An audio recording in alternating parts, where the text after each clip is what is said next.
ओम नमो भगवते वासुदेवाय।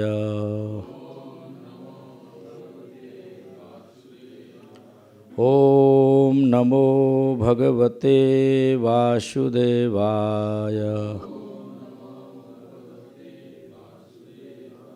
ओम नमो भगवते वासुदेवाय।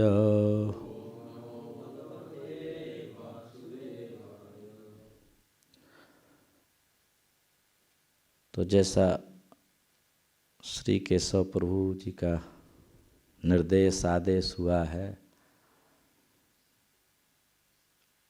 श्रीमद्भागवतम के गोपी गीत के चौथा श्लोक है, जो 31वां अध्याय 10वें स्कंद का, उसका हम लोग आज पाठ करेंगे।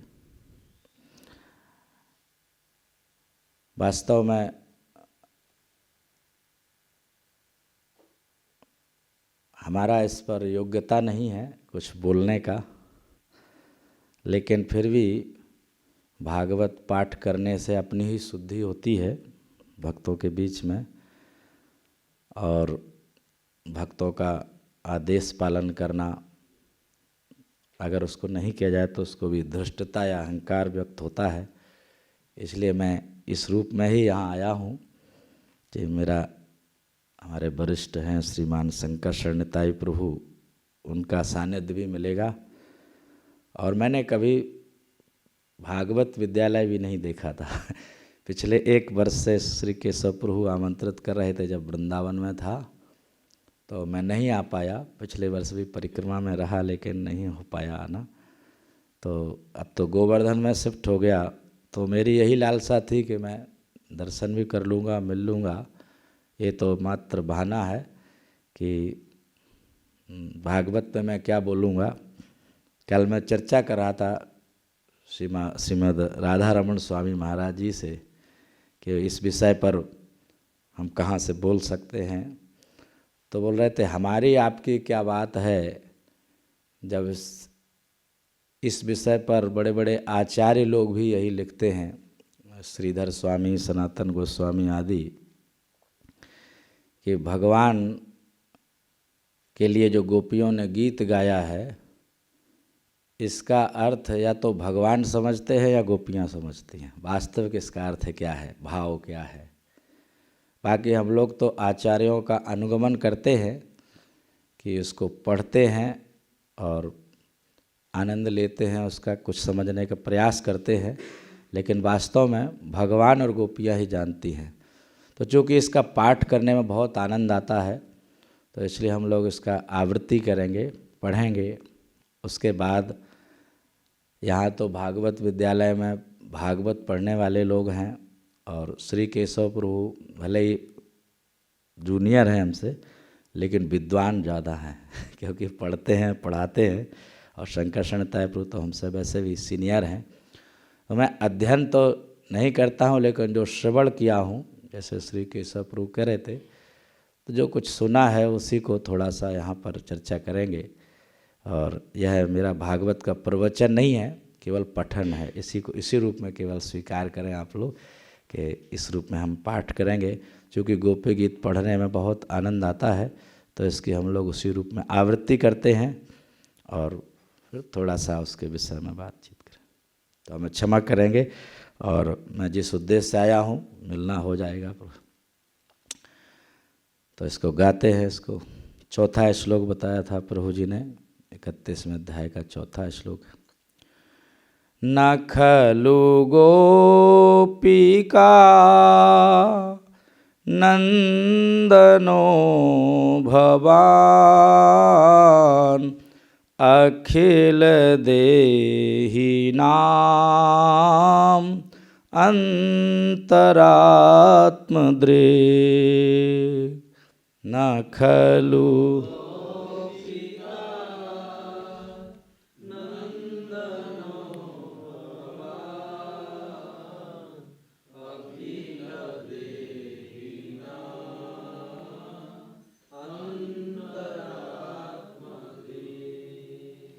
विखन सार्थितो विश्वगुप्तये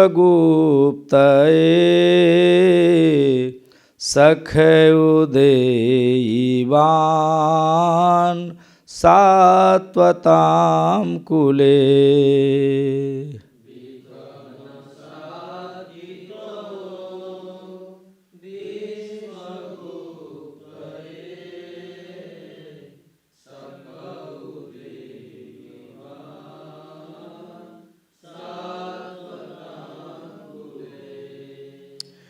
शब्दार्थ ना नहीं, खलु निसंदेह, गोपिका गोपी यशोदा के, नंदनः पुत्र, भवान आप, अखिल समस्त, देहिनाम देहधारी जीवों के, अंतः आत्म अंतःकरण का, दृक् दृष्टा, विखंसा ब्रह्मा जी द्वारा अर्थितः प्रार्थना किए जाने पर विश्व की गुप्तये रक्षा के लिए सखे हे मित्र उदयीवान आपका उदय हुआ, सात्वताम सात्वतों के, कुले कुल में। अनुवाद और तात्पर्य श्रील प्रभुपाद जी के विनीत शिष्यों। श्रील प्रभुपाद की जय। अनुवाद। हे सखा, आप वास्तव में गोपी यशोदा के पुत्र नहीं, अपितु समस्त देहधारियों के हृदयों में अंतस्थ साक्षी हैं। चूँकि ब्रह्मा जी ने आपसे अवतरित होने एवं ब्रह्मांड की रक्षा करने के लिए प्रार्थना की थी, इसलिए अब आप सात्वत कुल में प्रकट हुए हैं। तात्पर्य, गोपियों के कहने का आशय यही है कि आप तो संपूर्ण ब्रह्मांड की रक्षा करने के लिए अवतरित हुए हैं, तो फिर आप अपने ही भक्तों की उपेक्षा कैसे कर सकते हैं।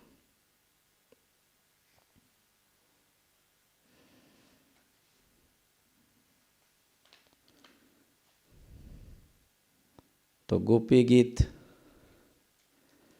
रास पंचाध्यायी का तीसरा अध्याय है। भगवान की रास क्रीड़ा का वर्णन का जो उपक्रम आता है कि भगवान ने जैसा चीरहरण के समय गोपियों को आश्वस्त किया था कि आप लोगों को हमारा सानिध्य प्राप्त होगा आने वाली शरद रात्रियों में, तो भगवान उसी को पूरा करने के लिए गोपियों को आवाहन करते हैं, बंसी बजा करके बुलाते हैं। तो सभी भक्त लोग श्रीमद् भागवत में श्रवण किए हैं कि किस प्रकार से गोपियाँ विभिन्न कार्यों में संलग्न थी। कोई गाय धो रही थी, कोई कुछ सेवा कर रहे थे, कोई तैयार हो रही थी, वस्त्र पहन रही थी, अनेक कार्यों में संलग्न थे। तो भगवान की बंसी ध्वनि से तुरंत ही सभी आकर्षित होकर के वन की ओर चल देती हैं और वन में पहुँच कर के भगवान से वार्तालाप होता है और भगवान के वार्तालाप से और गोपियों में अधिक प्रेम की वृद्धि हो जाती है। हालांकि भगवान जिस ढंग से समझाते हैं श्री कृष्ण, तो वो सारा वार्तालाप सभी भक्त लोग सुनते हैं, लेकिन अंततः गोपियों के उद्गार जो निकलते हैं कि भले ही आप बता रहे हैं कि ये सब धर्म की शिक्षा दे रहे हैं, लेकिन अंततः आपकी सेवा करना, आपको समर्पित होना ही समस्त धर्म पालन का लक्ष्य है और हम उसी के लिए आए हैं, आपके प्रति सेवा और प्रेम से आकर्षित होकर के, और आप हमें जाने को कह रहे हैं। तो भगवान गोपियों की इस भावना से अत्यंत प्रसन्न होते हैं और उसके बाद भगवान उनके साथ रास विहार करते, रास क्रीड़ा करते हैं। गोपियों की जो इच्छा थी और भगवान उसको पूरा करते हैं, रास विहार का क्रम। उसी क्रम में भगवान आनंद देते हैं उस रास क्रीड़ा का, और उसी रास क्रीड़ा में भगवान अंतर ध्यान हो जाते हैं। जो पूरा उस अंतर ध्यान के क्रम में सुखदेव गोस्वामी ने वर्णन किया है कि भगवान किस लिए अंतर ध्यान हुए, किस कारण से भगवान रासलीला के मध्य में अंतर ध्यान होते हैं। इसका वर्णन सुखदेव गोस्वामी ने किया है कि उसमें दो अर्थ हैं, प्रशमाय और प्रसादाय। इसको समझना है कि प्रशमाय और प्रसादाय। प्रशमाय गोपियों के मन में जो भावना हो गई थी, कुछ गोपियाँ, सभी लोगों के मन में ये था ही कि हम कितनी धन्य हैं, कितनी श्रेष्ठ हैं, आज हमें भगवान का सबसे संसार के हम लोग भाग्यशाली स्त्रियां हैं। तो इस प्रकार का भाव मन में आया था, श्रेष्ठता का भाव जो आया था, उस भाव के प्रशमन के लिए, कि मन में जो भाव आया है, मानिन्य अपने को मान रही सबसे श्रेष्ठ धन्य। और राधा रानी के मन में क्या भाव था कि भले ही कृष्ण सभी को चाहते हैं, लेकिन हमेशा राधा रानी की विशिष्टता रहती थी, कुछ ना कुछ विशेष भगवान मान सत्कार दिया करते थे। लेकिन वो सोच रहे हैं कि आज तो सभी के लिए समान रूप से व्यवहार कर रहे हैं, सभी को ये मिल रहा है। तो राधा रानी के मन में जो बात आ रही है कि सबके लिए समान व्यवहार है, तो भगवान उसको भी पूरा करना चाहते हैं।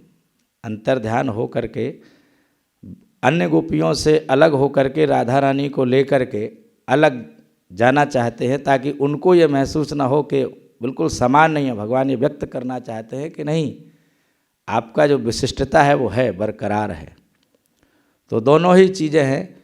और प्रशमाय और प्रसादाय जो शब्द हैं, कि एक तो उनके मान का प्रशमन करना है, और प्रसादाय का मतलब और अधिक कृपा करनी है भगवान को। वो कृपा किस रूप में हुई है कि जो प्रेम है अभी, जिसका आपने हमारे प्रति व्यक्त किया है, प्रकट किया है, जो प्राप्ति, इसको और अधिक वर्धन करना है, और अधिक बढ़ाना है, और अधिक वर्धन हुआ। भगवान के अंतर ध्यान होने से फिर गोपियों के मन में और अधिक कृष्ण भावना का प्रवर्धन हुआ, विरह का।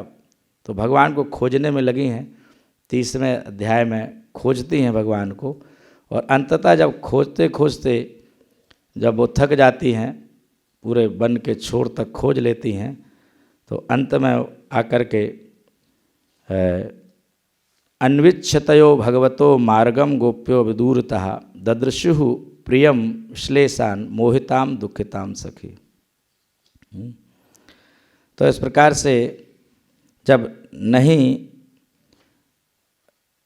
खोज पाई, तो उसके बाद वो पुनः पुलिनम आगित्य, तो सभी लोग मिलकर एकत्रित होकर के पुलिन, यमुना के पुलिन के निकट आकर के पुनः पुलिनम आगत्य कालिंद्या कृष्ण भावना समवेता जगहु कृष्णम तदा गमन कांक्षिता।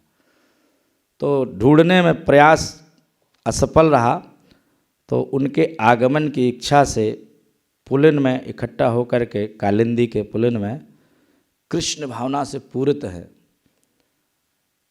कृष्ण भावना शब्द का जब मैं अंतर्राष्ट्रीय कृष्ण भावनामृत से जुड़ा, तो मैं प्रायः सुनता रहता था कृष्ण भक्ति, अनेक शब्द सुनता रहता, लेकिन कृष्ण भावना शब्द को खोज रहा था। तो भागवत में कृष्ण भावना शब्द यहाँ मिला है। वैसे विश्वनाथ चक्रवर्ती ठाकुर माधुर्य कादम्बनी में भी उपयोग किए हैं। शील प्रभुपाद जी ने कृष्ण भावना शब्द का जो प्रयोग किया है, तो गोपियों का भगवान के निरंतर स्मरण में, चिंतन में डूबा रहना कृष्ण भावना कहलाता है। सामान्य भक्ति का अर्थ लोग ले लेते हैं, कुछ भगवान को प्रणाम करना है, पूजा करना है, कुछ अर्पण करना है, इतनी इससे निवृत्ति हो जाती है कि हम भक्ति कर रहे हैं। लेकिन भगवान के विचारों में निमग्न रहना कृष्ण भावना कहलाता है। तो श्रील प्रभुपाद जी ने हम लोगों को कृष्ण भावना से सचमुच परिचय कराया आचार्यों के माध्यम से। तो हम लोग श्रीमद् भागवत में देखते हैं कि यहाँ पर कृष्ण भावना शब्द यानी गोपियाँ कृष्ण की भावना में निमग्न हैं पूर्णतया। समवेता जगु कृष्णम, एकत्रित होकर के कृष्ण के विषय में गाने लगी और गोपियाँ गाई हैं। तो गोपियों का गाने का जो गीत है, यही 31वां जो अध्याय है, इसको गोपी गीत कहते हैं। समस्त गोपियाँ मिलकर के गीत को गा रही हैं और आप सुन ही चुके, भक्त लोग पढ़ते रहते सुनते रहते हैं। प्रथम श्लोक है, द्वितीय है, तृतीय है, उसमें सर्वप्रथम भगवान के लिए कहती है कि आपके जन्म लेने से जयति तेधिकम जन्मनः ब्रजः श्रयत इंदिरा सस्वदत्र ही दयित दृश्यताम दीक्षितावकाश त्वयि धृता सभा त्वाम विचिन्वते। आपके जन्म लेने से ये ब्रज और अधिक महिमान्वित हो गया है। इसके आचार्य लोग व्याख्या करते हैं कई सेंस में कि ये अब बैकुंठ से भी अधिक हो गया है। ब्रज वैसे भी जो था उससे अधिक महिमावान हो गया। ब्रज अपने आप में वैसे ही है, लेकिन आपने जब से जन्म लिया है तो और अधिक महिमान्वित हो गया है। लक्ष्मी जी सदा ही अब निरंतर यहाँ वास करती हैं, लेकिन हम लोग जो है आपके जो भक्त हैं आपको ढूंढ रही हैं सर्वत्र सब जगह, और आप कृपा करके हमको दिख जाइए। दृश्यताम, हे प्रियतम दयित, हे प्रिय, हमको आप दिख जाइए, दर्शन दे दीजिए।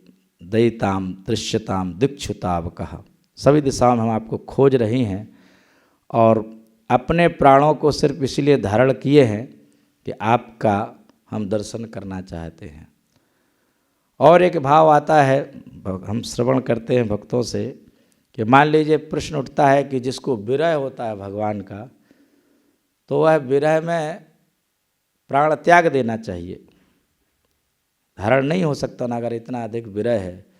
तो गोपियाँ प्राण किस लिए धारण किए हुए हैं?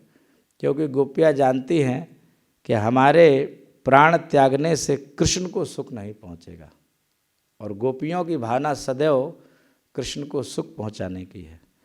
तो जिस कार्य से अगर अपने प्राण छोड़ने से कृष्ण को दुख पहुँचता है तो उसको भी प्रयास करके रखना है।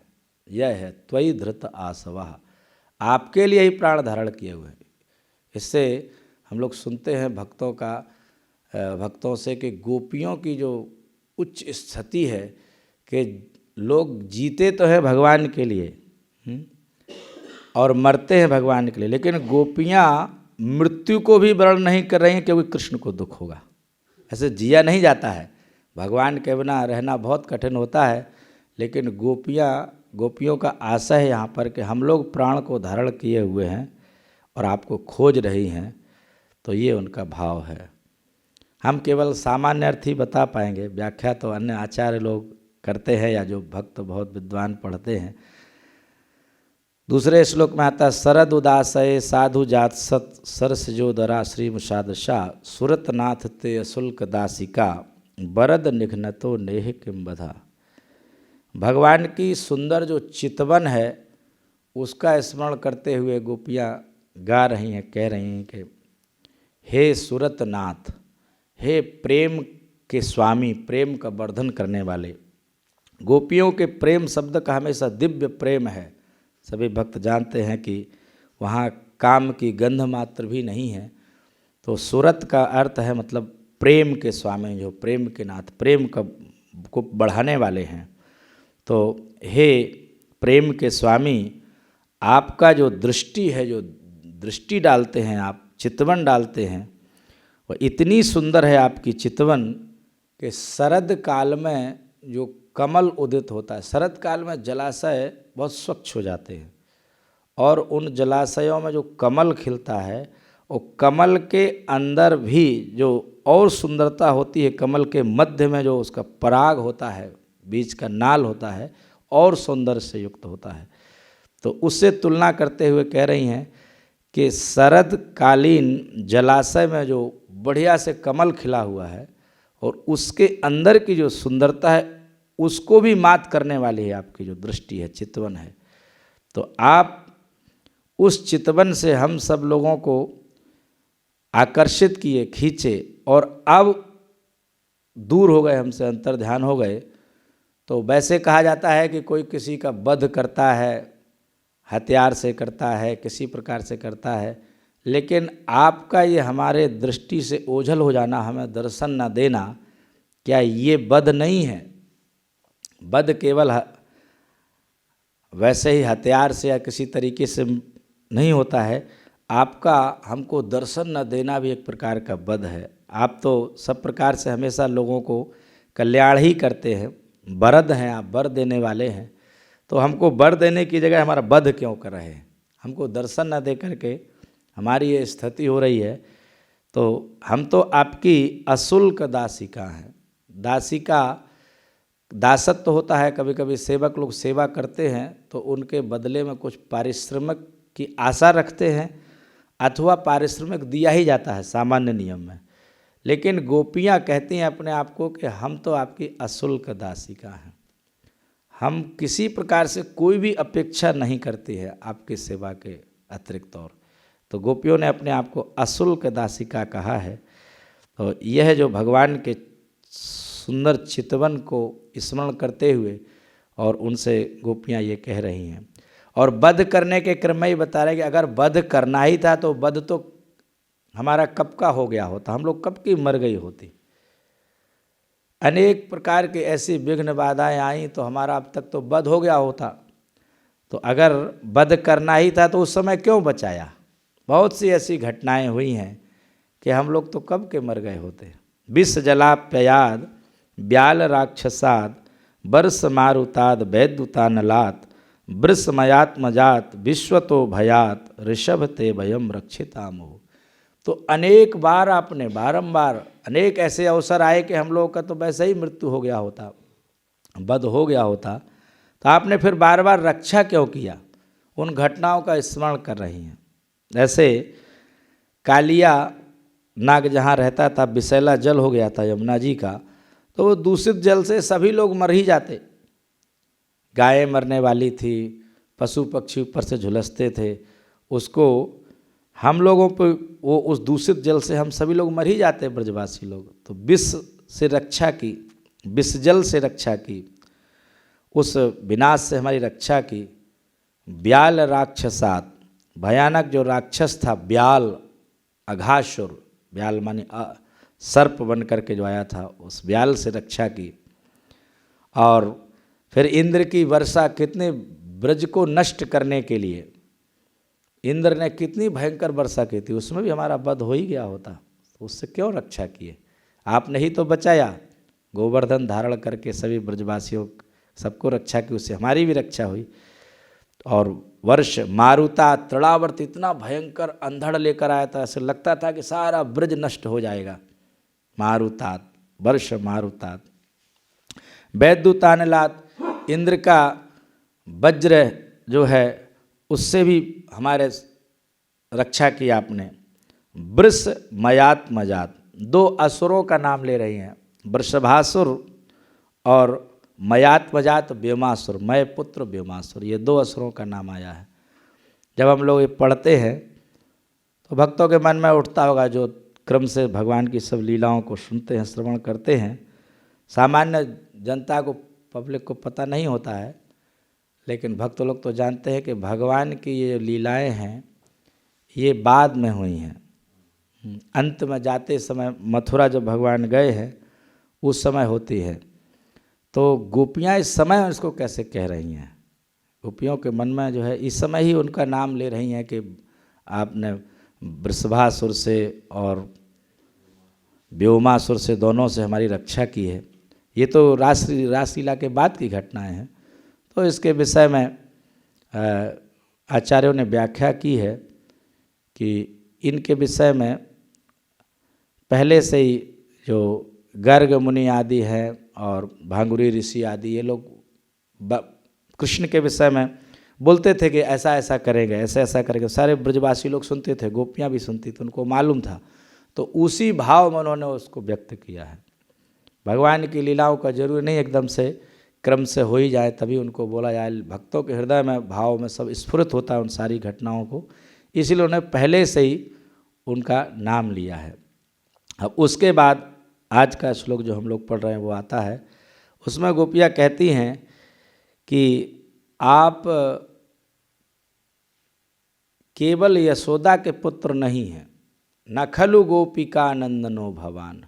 गोपिका नंदन, यशोदा गोपी के ही नंदन नहीं हैं, आप समस्त देहधारियों के, अखिल देही नाम अंतरात्मदृक्, समस्त देहधारियों के परमात्मा हैं, अंतरात्मा हैं, अंतरात्मदृक् हैं। और हमने सुना है कि आप प्रकट हुए हैं सात्वत कुल में, यदुवंश में। सात्वत कुल में आपका जो प्राकट्य हुआ है वो ब्रह्मा जी की प्रार्थना पर हुआ है। सुनते रहते हैं कि ब्रह्मा जी ने प्रार्थना की थी तब जा कर के भगवान का प्राकट्य हुआ। आप प्रकट हुए हैं, किस लिए प्रकट हुए हैं? विश्व गुप्त है, विश्व की रक्षा के लिए हो। तो उस विश्व में हम लोग भी आते हैं, समस्त जीव आते हैं, तो हमारी भी रक्षा कीजिए, हमारी भी आपको रक्षा करनी चाहिए। केवल ऐसा नहीं है कि केवल गोपिका नंदन हैं आप, तो यशोदा के पुत्र हैं, आप तो सारे संसार के रक्षा के लिए प्रकटित हुए हैं, तो हम लोगों की रक्षा भी होना चाहिए। हमारे लिए आपका क्या विचार? भगवान ऐसे परमात्मा रूप में समस्त जीवों के हृदय में रहते हैं। रामायण में ऐसा कहा गया है कि परमात्मा रूप में भगवान के हृदय में रहने से जीव का बहुत काम नहीं बनता है। हालांकि उस कुछ प्रयोजन से भगवान रहते हैं, हर चीज़ के अंतर्दृष्टा हैं, साक्षी हैं, गाइड करना होता है। भगवान ने भगवत गीता में कहा है गतिर भरता प्रभु साक्षी निवासा सरलम सुहृद। लेकिन भक्तों को भगवान के उदासीन परमात्मा रूप में रहने से बहुत अधिक प्रयोजन नहीं रहता, काम नहीं बनता है। वो अपने संसार में सब जीवों के मार्गदर्शन के लिए, उनका जीवन चलाने के लिए रहते हैं। अस प्रभु हृदय अछत अविकारी सकल जीव जग दीन दुखारी। कहा जाता है कि ऐसे तो भगवान सब जीवों के हृदय में रहते हैं, अविकारी। भगवान किसी भी योनि में, किसी भी शरीर में कोई जीव जाए, उसको कोई भी शरीर धारण करना पड़े, भगवान बिना उससे प्रभावित हुए, इवन सूअर का शरीर भी मिला है, कीट पतंग का भी मिला है, तो उसमें भगवान बिना किसी प्रभाव के अभिकारी कहा गया रहते हैं। तो ऐसे आप रहते हैं सभी के लिए, लेकिन इससे काम नहीं बनेगा। भक्त लोग कहते हैं हमें ये परमात्मा स्वरूप से काम नहीं बनेगा, मतलब प्रत्यक्ष रूप से आप जो है हमारा भक्ति और प्रेम बढ़ाने के लिए भगवान का दर्शन चाहते हैं, सानिध्य चाहते हैं, सेवा चाहते हैं भक्त। तो इस प्रकार से गोपियाँ मानो भगवान को ये कहना चाहती हैं कि आप विश्व की रक्षा के लिए हो तो हमारी रक्षा क्यों नहीं हो रही है? सभी की रक्षा के लिए आए, उसी में तो हम लोग भी आते हैं। तो उस भाव से भी मान लो यहाँ पर गोपियाँ भगवान को परमात्मा के रूप में या सारे संसार की रक्षा के लिए प्रकट हुए। आप ब्रह्मा जी की प्रार्थना पर ब्रह्मांड की रक्षा के लिए प्रार्थना की थी, आप प्रकट हुए थे, तो हमारी रक्षा उसमें क्यों नहीं हो रही? एक ये भाव है।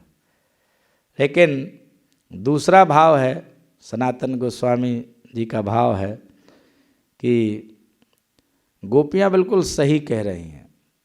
गोपियों ने कहा न खलु गोपिका नंदनो भवान।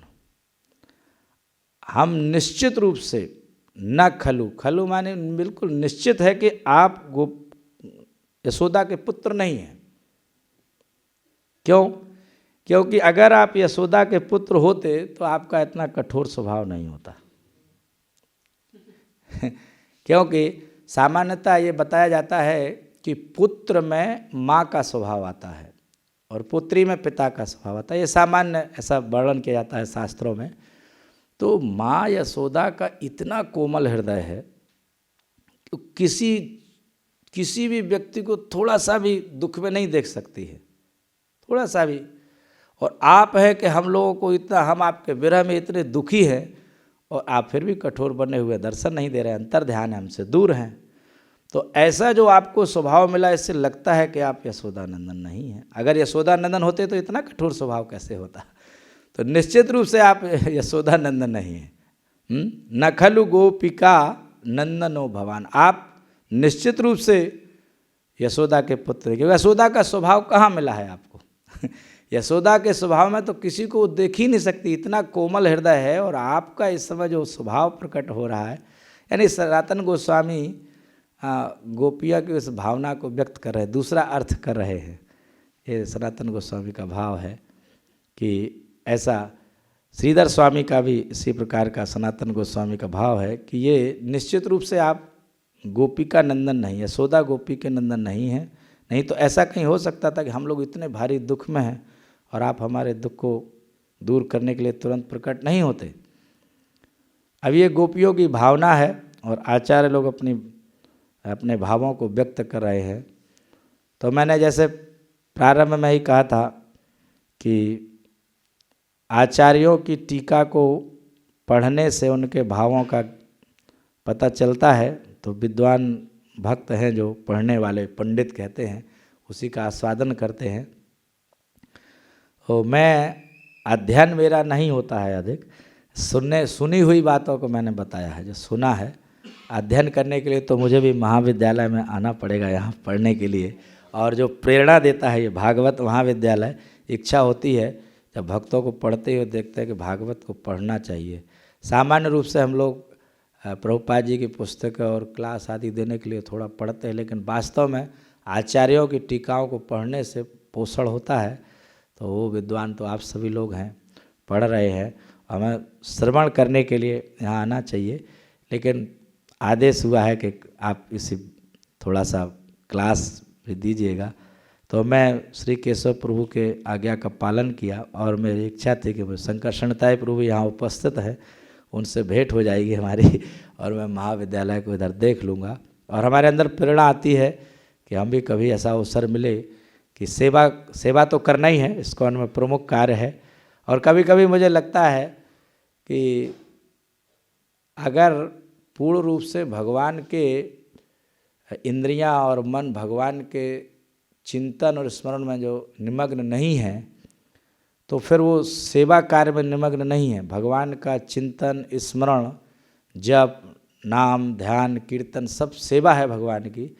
लेकिन चूँकि हम लोग अभी उस स्तर पर नहीं हैं सभी लोग, तो प्रभुपाद जी ने हम लोगों को जो सेवा कार्य में संलग्न किया है वही सबसे अच्छी सेवा है। उस कार्य में संलग्न रहते हैं, बाकी जितना मन इन कार्यों में लगता है, इसको पढ़ कर के सुन कर के उतनी इंद्रियां शुद्ध करते हैं। जितना जितना उधर से इंद्रियां शुद्ध होंगी, इन कार्यों में हमारा मन लगना प्रारंभ हो जाएगा, तब ये वाली सेवा होगी।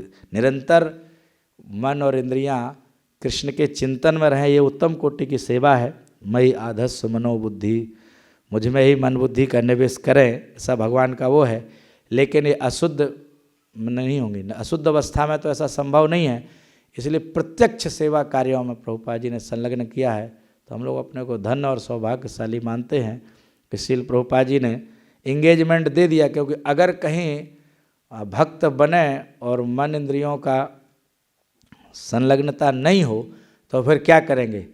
तो मन इंद्रियों की संलग्नता शरीर रूप से वैसे भी बनी रहे, उसके लिए इस्कॉन में बहुत सेवाएं हैं। और जैसे जैसे शुद्ध होती जाएं वो अधिक इन कार्यों में लगती जाएंगी, तब फिर भगवान के चिंतन स्मरण वाली सेवा में हम लोग संलग्न हो जाएंगे। तो हम लोग तो श्रील प्रभुपाद जी की कृपा से थोड़ा बहुत इस चीज़ को जाने हैं, और जब भक्तों से श्रवण करते हैं तो और अधिक प्रेरणा मिलती है कि हम लोग को कुछ सुनना चाहिए और पढ़ना भी चाहिए, पढ़ने के लिए प्रेरणा मिलना चाहिए। तो मुझे आप ऐसा और यहाँ पर बुलाए, अवसर दिए। मैं बहुत व्याख्या नहीं कर सकता, विद्वान नहीं हूँ तो मुझे क्षमा कीजिएगा, यहीं पर मैं समाप्त करूँगा। और कोई प्रश्न का भी आमंत्रण नहीं, क्योंकि हम प्रश्नों का उत्तर नहीं दे सकते, केवल कमेंट्स, मतलब इस पर कुछ विचार व्यक्त करें अपने, और वो हम सुनने के लिए बैठे हैं। प्रश्न का उत्तर नहीं, केवल जो कमेंट्स है, कुछ बोलना है आपको इस पर टिप्पणी, वो सुनने के लिए आमंत्रित। हरे कृष्ण।